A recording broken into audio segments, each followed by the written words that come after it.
Welcome into 30 Minutes of Hell on the Field of 68 Network. I'm Pat Bradley here with Gonzaga All-American, Dan Dickau. Dan, what's up, brother? Glad to have you. Yeah, absolutely. But for some reason, I thought this was the Bulldog broadcast. We kind of got our channels mixed up a little bit. But good to meet you. Good to chat on this Sweet 16 update. And it's going to be interesting to hear a little bit more about your Razorbacks. I know you want to hear more about the Zags, but I got a question, though, for you. You said 30 minutes of hell. With Nolan Richardson, wasn't it 40 minutes of hell?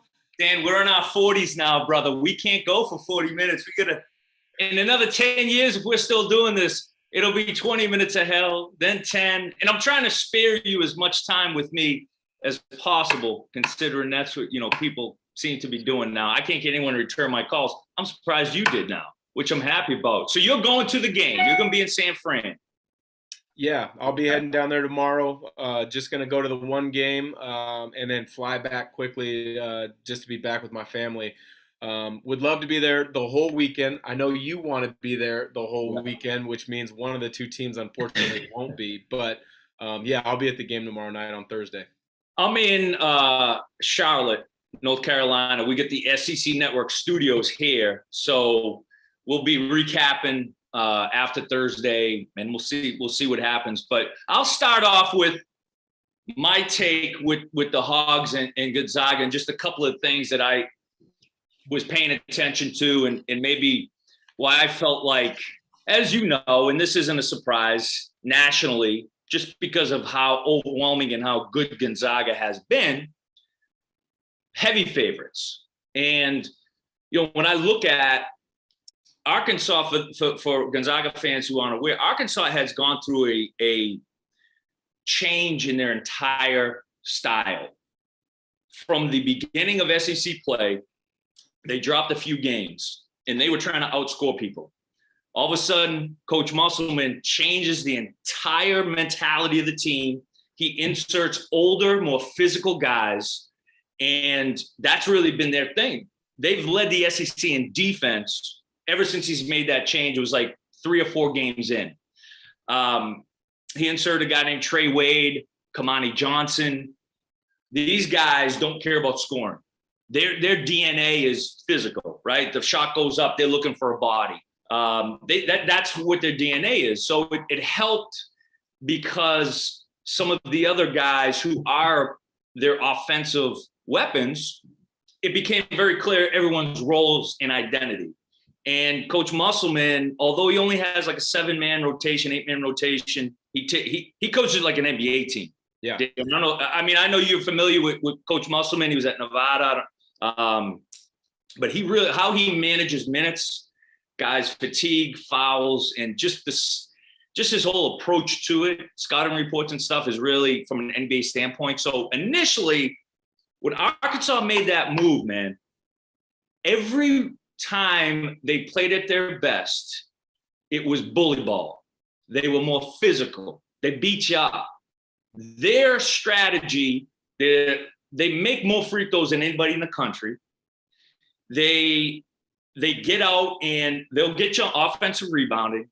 So that's their style. They don't make a lot of threes. They don't have to make a lot of threes. Mm-hmm. So initially, when I saw this matchup, I didn't think it was, the 8.5 or whatever Vegas had it as, because I felt like the defensive versatility that Musselman has, about 4 guys go from 6'6" to 6'8", and then of course Jalen Williams at 6'10". I thought that could cause problems for who is, obviously I got the biggest respect for Drew Timme and Chet Holmgren, and we know Andrew Nembhard well, man. Yeah, SEC Florida. country. So what were your initial thoughts when of the Hogs, of what you saw from this year? Yeah, it's funny because Eric Musselman was the first coach that I played for in the pros. He was the summer league coach with the Hawks. After summer league, he took the job with Golden State as a head coach. But we've stayed in touch over the years. I call games on CBS Sportsnet, and a lot of the games would be in the Mountain West Conference. Mm-hmm. So I've watched him closely at Nevada over the last few years.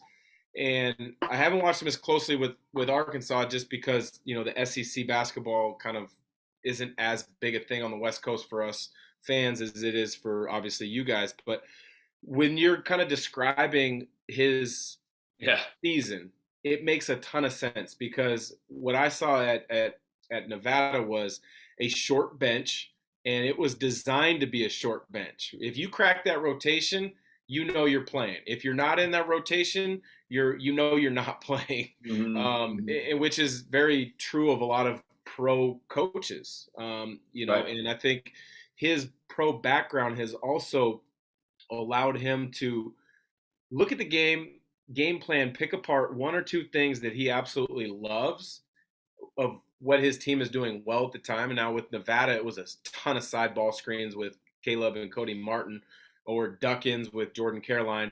So he would run a crazy amount of side pick and rolls and just separate actions on the weak side, just to confuse the weak side defense, to get them out of coverage.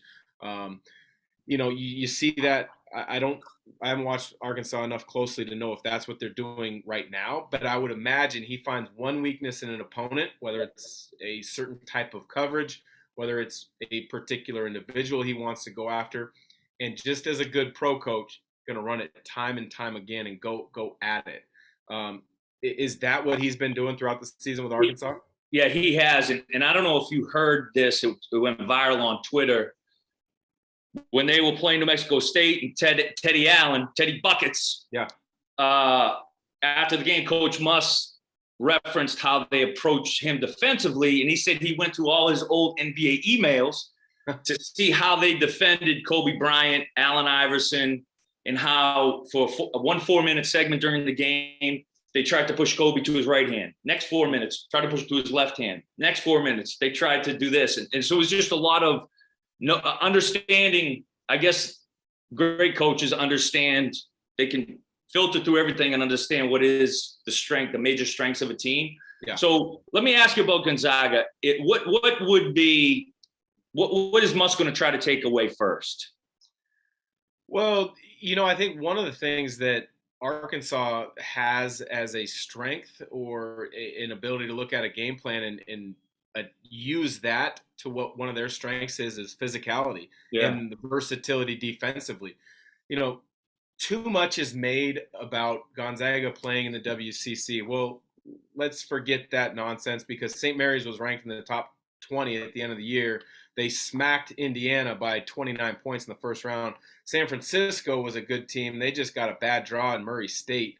Otherwise, you might have been talking about 3 WCC teams, deep into the tournament. But those teams prepare Gonzaga differently. The WCC has great coaches. They know Gonzaga in and out, so they prepare them game plan-wise. Physically-wise, people are right to say that at times Gonzaga hasn't been prepared physically, but that's a very rare occasion. I mean, I don't think anybody physically matched up with Baylor's guards last year. When you talk about Teague and Mitchell and Butler, they were the 3 most physically gifted, good perimeter players in the country last year. So Gonzaga got smacked first. They adjusted a little bit. They made it interesting, but they couldn't get over the hump last year. So that's been a narrative that's been used for way too long in regards to Gonzaga. This team, you saw them fight back against that initial wave of pressure against Memphis in round 2.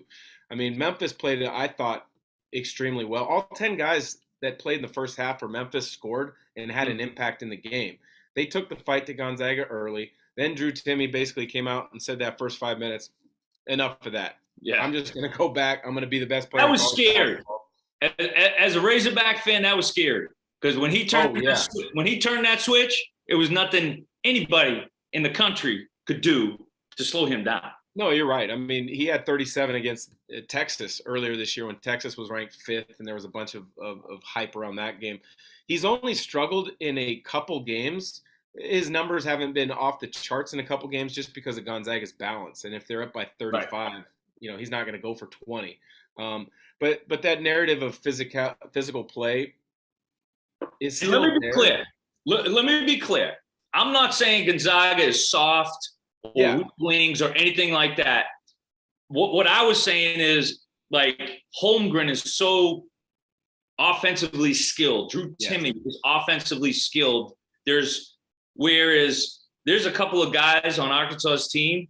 You don't want them to shoot. You don't want them to pass. You don't want them to dribble. And they understand that they're really, it's not that they're coming out there like goons hacking people, but really they understand that their role is, okay, JD Note, Jalen Williams, Stanley Amude, these are our offensive guys. You know, I'm not even thinking about offense. So I wonder, you know, you, as yourself, I mean, you're probably similar to me where, you know, physicality was sort of a part of, or toughness was a part of your skill set, right? There are certain players who that is just a part of the skill set. Not saying those guys aren't, but there are certain levels of physicality. Yes. And, you know, I just wonder if it's a different kind of physicality, if it will knock off an offensive player just a little bit enough for them not to be as great that day offensively. Yeah, no, that's a good point. And there's a lot to that, you know, kind of thread right there. And a big part of it is there's one thing to be a physical team and one part, and then there's another to just be, I'm going to be physical this game. The way that you're describing Arkansas and the guys is they're a physical team because they do it from first possession of the game till the last possession. It's not a cheap shot where it's like, I'm going to see what this guy's made of and when the ref's not looking. It's you cutting, I'm going to chest you. You're going to the glass, you're going to get elbowed. You know that I'm here every single possession, and very rarely do you take a possession off with that physical play. Gonzaga's seen that. You know, I think people have tried to do that with Holmgren throughout the year, just because when you obviously look at him, you see. But he's tough. He's got an edge, man. He's a tough kid. No, without a doubt. And that's the thing I've been most impressed with him, watching him up close for TV games and different things this year, is more times than not, he is the player that is putting, you know, the contact in first. So he's the one playing with force. Yes, with his, you know, weight at times, he'll put the hit on you, but he'll bounce back. But at the same time, he's not absorbing that contact in a bad way. He's impacting that contact onto his opponent, which I think is a big thing. When you do that, you're setting a tone both physically and mentally in the game. You're also less likely to get hurt if you're the guy going into the contact because you're already braced for it. You're not in a funny position where you might land or get hurt or land off balance. And listen, I'm like you. I think too much is made of it, but I think you said it correctly. It's just in some players' DNA. Let me ask you, because I was talking to a former assistant coach, and we talk about tempo. Obviously, St. Mary's, when they beat Gonzaga, that they want to slow it down, right? I mean, that's what St. Mary's does. They slow it down, grind it out, take the air out of the ball. Arkansas is, I mean, they can win ugly. Like they beat New Mexico State with a low-scoring game, grind it out. They've seen that, but I from what I've seen of Arkansas this year, a lot of players are better in space. You know that. Yeah.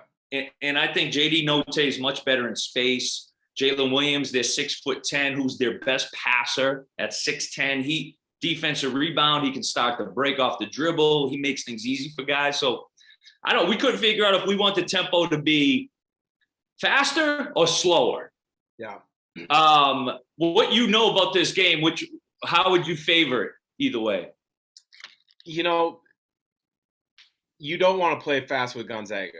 And they play at the fast. Them and Arizona have been the two fastest tempo, quickest. And what do you think the key of them playing fast? Why are they so good playing fast, and why do they do that so well? Because they're so skilled. You know, Coach Few has always wanted to play fast, but over the last 5, 6, 7 years, their defense has really gotten better to allow them to play faster. It's hard to take the ball out of the net and play fast. Gonzaga will do that on occasion. They're smart enough. If they're put in a bad position, they'll give up a layup so they can get the ball in bounds and quickly get it up the floor. But I think one of those things is, and I've always kind of looked at it in the way that if you are more skilled than your opponent and you have an advantage, and I'm not saying that at all 5 positions they have an advantage against Arkansas. I'm just saying on a night in, night out basis, if you have an advantage at all 5 of those positions, don't you want more possessions? Because more possessions give you more opportunities to score.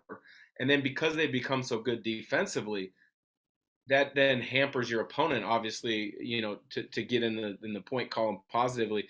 I really think that if you're going to beat Gonzaga, you've got to be great on the glass, and that's not giving second chance putbacks to Timmy.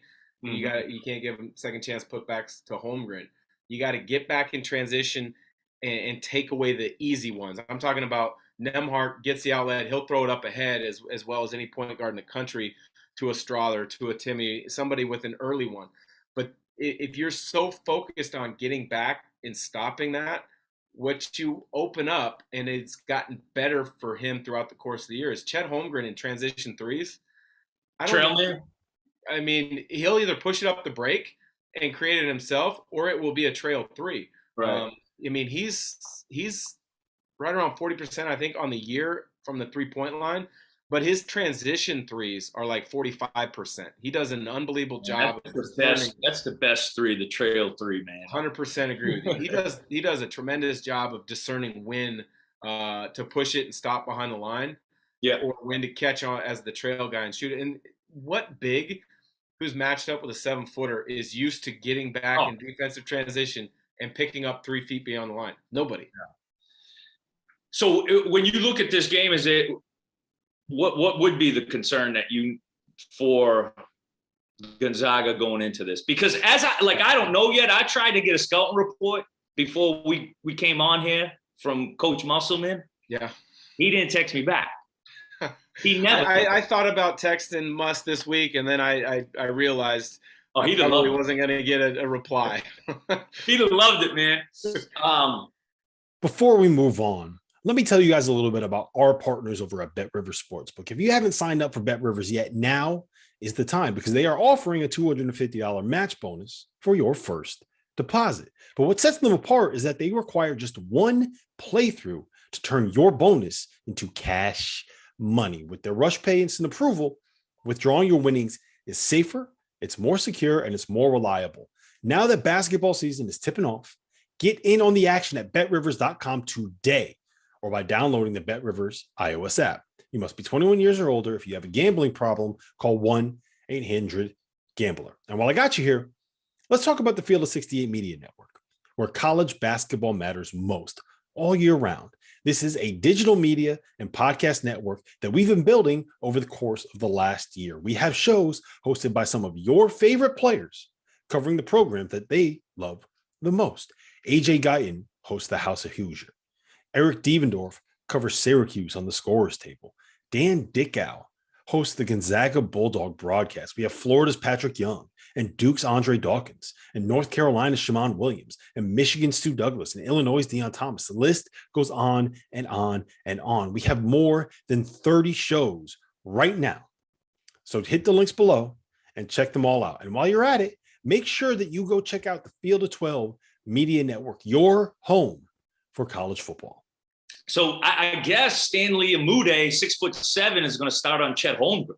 Jalen Williams is going to start on Drew Timme. Audice Toney, 6'6". He's a very unique player where he can guard all. I'm obviously playing against 6'10" in the post Timme or 6'11" is going to be difficult. So that may be where the matchups are. So what was some of the things that you're going to be watching for that could be a problem for Gonzaga? Well, I think those matchups that you talked about right there are the correct way for Arkansas to go about it. I mean, you look at, Holmgren is more on the perimeter than on the interior. They will post him up, especially if they've got a 4 or 5 inch advantage. They will do that, but he's still, unbelievably dangerous on the perimeter, and you can't put somebody guarding him that is uncomfortable guarding on the perimeter, doesn't understand rotations and spacing defensively on the perimeter when they're used to being down on the block. So I think that would be the correct adjustment for. Can he post? How good is his post-up game, Holmgren? Because I'm sure he's seen a lot of defenders that are 6'7", so they can defend him on the perimeter. Is he good at getting them on the block too? He does. A lot of his post-up stuff it's not short corner, but it's a step off the block where he's got the ability. If he's got an angle, he can back you down. If not, it's a reverse pivot to a face-up. I mean, because he can reverse pivot, face-up. He looks at you. You're worried about him shooting a little 15-footer because he's so good, and then he attacks off the bounce. So that's one of the things Coach Hughes so good about is emphasizing post play. Post play, as you probably know, is kind of really gone downhill over the last 10 years or whatever. A lot of it's due to, lack of teaching it. A lot of it's due to everybody wanting to play faster or playing continuity ball screens. But Gonzaga, they'll do those things. But they also, a staple of their offense is high-low. It goes back to when, Coach Few was an assistant under Fitzgerald and Dan Monson. And even when I played, we focused on high-low. You swing it to a big up top who can make a play, make a shot, and then the big who gets fronted when the ball gets thrown up, work that seal up a little bit higher over the lane, go to the corner of the backboard and go get it. Or duck-ins off the weak side when there's a strong side pick and roll. They do such a good job of disguising different post-up opportunities. Let me ask you about, we talked, of course, Nembhard. We're very familiar with him. I thought his time at Florida in the SEC, he was up there always as one of the best point guards. I love that kid. Absolutely love that kid. We talked Timmy. Tell me a little bit about some of the other guys, starters, and who comes off that bench and the impact that they have. Yeah, so, Julian Strother starts at the 3, very skilled. He didn't play much as a freshman. The NBA guy? But NBA, you can't overkiss Burton Ayayi. What's that? Is Strother an NBA talent? Yes. Yeah, Strother will be on an NBA roster at some point. As a Gonzaga guy, hopefully, I would imagine he tests the waters after this season just to get feedback, but he will be, barring anything crazy with Drew Timme coming back, he will be the leading scorer next year. He's that talented. He's wired to score. He's struggled as of late, but he's got good size. He's a good rebounder. Defensively, he's really good. And then off the bench, Coach Few is very similar to Musselman, where he doesn't go – once he locks in on his rotation, he doesn't go too deep. Usually it's an 8-man rotation. The 3 guys that are playing off the bench are Anton Watson, who would start for pretty much any team. Is he a big rebounding dude? Just go and get it and cause problems. 6'8", athletic, understands the game extremely well, makes the game easy for everyone else. Not a great shooter, not a great, kind of creator, but he facilitates because of understanding spacing, how to screen. He'll make an occasional jump shot to keep you honest, great on the glass. And then there are 2 freshman perimeter guys, Nolan Hickman, kid from Seattle, really good. I mean, he is going to be the next great point guard at Gonzaga. He just stuck behind Nembhard, and rightfully so. I mean, Nembhard plays 40 minutes against Memphis. Hickman still played, I think, 13 minutes, played well. But, too many fans, too many people make a big deal about, the freshman's not playing. What the heck's going on? Well, he's got an All-American in Andrew Nembhard in front of him. Why would you take Nembhard out when he's so good? Right. That's, kind of beside the point. But then Hunter Salas, same deal. Freshman, he's going to be really talented. His jump shot has gotten better over the year, even though he's had a lot of work to do to make it consistent. But defensively, he creates some problems. He creates some issues. He's an unbelievable athlete. So, let me ask you this with your roster, people that are listening to this with kind of a Gonzaga slant. I've seen J.D. Note. I've been impressed with what he's done. But besides him, where does the ball go? Because you mentioned some guys are not scorers. Basically, they're there to move it, screen. Yeah. Give us a breakdown on kind of besides Williams and Note. So here's the challenge, because J.D. Note, 6'3", he's a score first guy. Yeah. They had some issues at point guard. He's had to really play point guard, be the leading scorer, come down on the other end and play defense, and he's the leading steal guy. What happens to him occasionally, though, he gets into foul trouble. Yeah. And that is the times that Arkansas has struggled, is because Coach Musselman is like, if you get 2 fouls in the first half, you're out until the second half. Yeah. So, I mean, that's just his style, right? So, but J.D. Note is such we depend on him so much offensively that, it becomes somewhat of an issue if he's not playing foul trouble or fatigue but he is so, he can come off ball screens, catch and shoot. He's good in transition. He'll even post a guy up, back him down, post him up. He's really got really good offensive skills. What has emerged, Staniel Amude, 6'7" transfer. His game is catch and shoot three, although he's more of a mid-post guy. Pump fake, one dribble, pull up. Good body guy. He gets a lot of his shots, not necessarily on the second pass. Mm-hmm. They'll put big 6'10" Jalen Williams. And this is, to me, the one thing that teams cannot figure out. So, I don't want to say it's unguardable, but when you have a 6'10" kid at the top of the key, whose vision is better than most point guards in the country, okay? He can shoot it a little bit, so you got to respect that. He's agile enough to put on the floor. Dan, this kid to me is like, he's an All-American. Okay. Next year, he's going to be All-American, okay? Now, you'll watch Arkansas. He'll have at the top. They'll just be cutting and moving around, and he's dropping like dimes. It's fun to watch. And he's, coincidentally, he is the player, he's drawn 50 charges this year. Really? 50 charges. So he's just waiting, rotating. He's sort of the fixer in the back. Fixes everything defensively, defensive rebounds. You'll love watching this kid play, man. And he's another kid that he doesn't have to score a point to win you a game. Yeah. He doesn't have to score a point to win you a game. He can get 10 assists, 10 rebounds, 10 charges. Take it. So he creates for like Audis Tony, who's another starter, 6'6". He's quick. He's a transfer from Pittsburgh. So he's quick enough to get 3, 4, 5 offensive rebounds. All he does is cut. They don't run plays for him, Audis Tony, but he'll cut. He'll set sort of a secondary screen on the wing, and then he cuts to the hoop. So they'll get their points from a variety of ways like that from their starters. Now, the key is Musk got 2 guys coming in off the bench. Other than maybe a big guy, he might come in off the bench if there's some foul trouble to Jalen fatigue.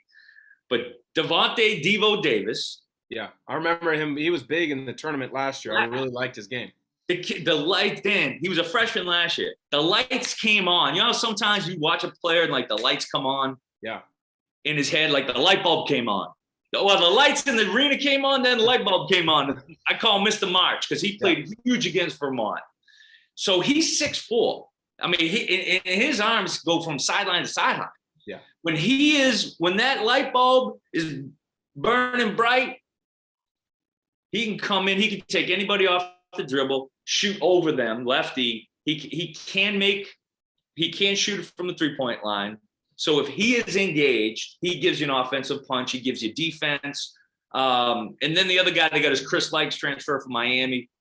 At times he struggled to find his rhythm on offense. He came in as an offensive guy. Yeah, sometimes when you're ball dominant and you have that transfer year, if you're not the true featured transfer guy, it can be hard. Yeah. So that's, that's sort of like how Musk kind of pieces things together. And I think he loves a challenge of trying to piece all that stuff. You know him, man. Oh, yeah.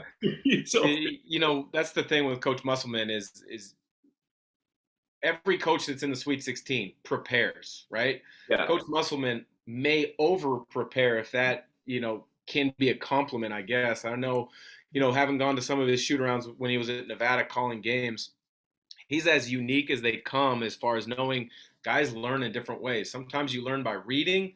Sometimes you learn by watching. Sometimes you learn by going through something. So in shoot-arounds, he would have everybody walk through the plays that the opponent's going to. He would have them read the diagram charts with, the notes on exactly what it is. Hey, this is a slice cut coming off on the weak side. We need to stay connected, tag the roller if it's a side pick or whatever. And then there would be video. So like literally, if you were on his team and you did not understand a scouting report or you made a glaring mistake in a scouting report, and it's going to happen. You're going to have a mistake here or there. But if it's a glaring one, like you had no excuse because you went through it in 3 different ways. I mean, it's pretty impressive. His shoot-arounds. It's funny. Somebody asked him about like trying to coach college kids like you would NBA guys with scouting reports, and he was like, "Well, I think you underestimate the college guys being able to read through a scouting report or Yeah. pay attention to a scouting report. Let me ask you this before unless you got anything else, before I let you go. How was your time with the Boston Celtics? My Celtics. I grew up in Boston. That's my man, Larry Bird. You know, I hear that South Boston accent coming through loud and clear. And you know what? I loved my time in the Celtics. The only problem is I got hurt. 20 games in, tore my Achilles, and that stint was done. But there is nothing like a player walking in to either the practice facility or, I think it was TD Bank North at the time. I don't know what it's called now. And just seeing the parquet floor, and you look up, you see those banners. It's like, okay, practice or game, this is the Celtics. I have to give it my all. Not that I ever didn't as a player, but it was special. I loved it there. Unfortunately, 2015? Was it 15, 16? What year was that? Man, you're making me sound really young. No, 506. I mean, yeah, that's what it was. Yeah. No, I took 15. Yeah. See, my decades are running into each other. I'm right there. I'm right there with you. That happens all the time. No, I couldn't say more positive things about the Boston Celtics. That's for sure. Especially when you get a chance to meet Red Auerbach at least once, which I did. And it was a short conversation, but you're talking about one of the legends of the game. You just shake his hand and you listen to a story or two, and you feel like the question or two that I asked him. Why am I asking this to him? Because I should just shut up and listen to any and every story that he wants to tell. Did he let you puff on the cigar? No, didn't get the chance to do that. But yeah, he was a legend. He is a legend. Unbelievable. So, and what do you make of the rest of the season? I had to tear up my bracket, and I started from scratch, and I'm just writing them in as they win. Yeah, so that's why I got everything blank. My bracket was done a long time ago. I had Kentucky win it all. Well, so my Final Four had Kentucky, but I also had Wisconsin, and I'm as non-fan of the Big Ten as you can get. Last year, I thought they were unbelievably overrated. Same thing this year. The only thing saving them is the fact that Michigan is going on a nice run. Mm-hmm. But I think if you look at my Final Four, I've got Gonzaga playing Arizona in the championship game with Gonzaga winning. That being said, I know you're a Razorback. I hope it's a great game on Thursday. I think it will be. I'm concerned about the foul trouble and fatigue, man, because Gonzaga, something that stood out to me when I was looking through the stats is, just the high rate of 2-point field goals. And I know number one in the country, 2-point field goal percentage. I mean, they hit buckets at the rim left and right.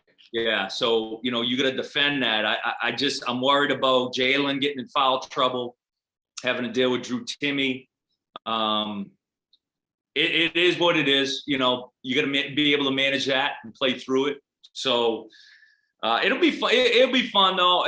For us Hogs, we got a proud tradition, and we're back in position. Second weekend, second year in a row. So, we want more, no doubt about it. It's good to feel though that, we're kind of getting back to where expectations are there is, and they were always there, man. A few things here and there with my man, Coach Mike Anderson, mm-hmm. was my assistant coach when I played. He moves on. Coach Musselman takes over, and he's done excellent. Coach Muss done a great job the last couple of years getting back here. So, well, I mean, I know, Arkansas, as you mentioned, is a proud program. I was a huge Arkansas fan when I was in high school, and Scotty Thurman, Corey Beck, Corliss Williamson. What was the year they won? They won the title. Was that 96? They won it in 94 and then lost to UCLA in 95. Yeah. And my freshman year was the next year. Okay. And then downhill. Well, it looks like they're back for it. 16, but yeah.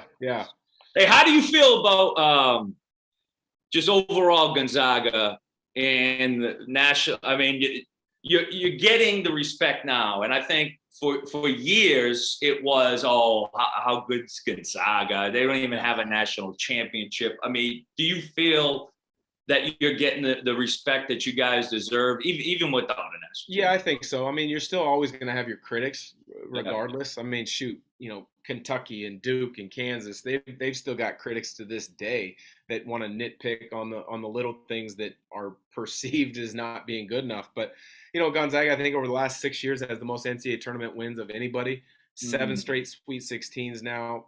They've been to 5 Elite Eights, 2 Final Fours, 2 title games. And they keep getting the right guys that fit. I know culture is a buzzword right now, but Gonzaga truly has had a culture for a long time. They're getting the right guys that fit that, but are tremendously gifted basketball players. And so it's only a matter of time before they break through and get the win. They were right there in the game where Kennedy Meeks touched the baseline when he had the ball in his hand. Baylor, the 2 best teams last year were Baylor and Gonzaga. It just so happened Baylor had a better game, last year. Otherwise, we would have been talking about a historic team from Gonzaga, but again, it's only a matter of time. And, myself and the other former players, we got a ton of pride in what's transpired over the last 20-some years. Just goes to show how tough it is, man. But you put yourself in position, you got to get there. Yeah. And have opportunity, and it'll happen. Man, I appreciate it, man. Absolutely. So for the Bulldog broadcast, and 40 minutes, 30 minutes. It might have been 35 minutes, but right there, we kept it right in there. All good. Well, I appreciate you having me. I'm glad to be a part of the Field of 68, and Thanks for having me on Bulldog Nation. Thanks for having me on Bulldog Nation. What's up, Gonzaga?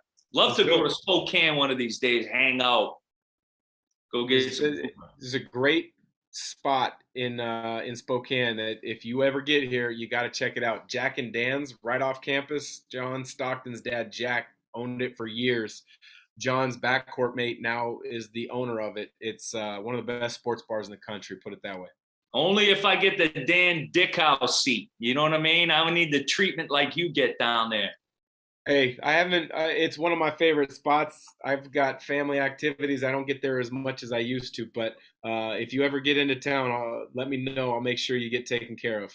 Put the word in. All right, Gonzaga Bulldog Nation. Appreciate you guys. Thanks, Dan. Right. Take care, Pat. Later, brother.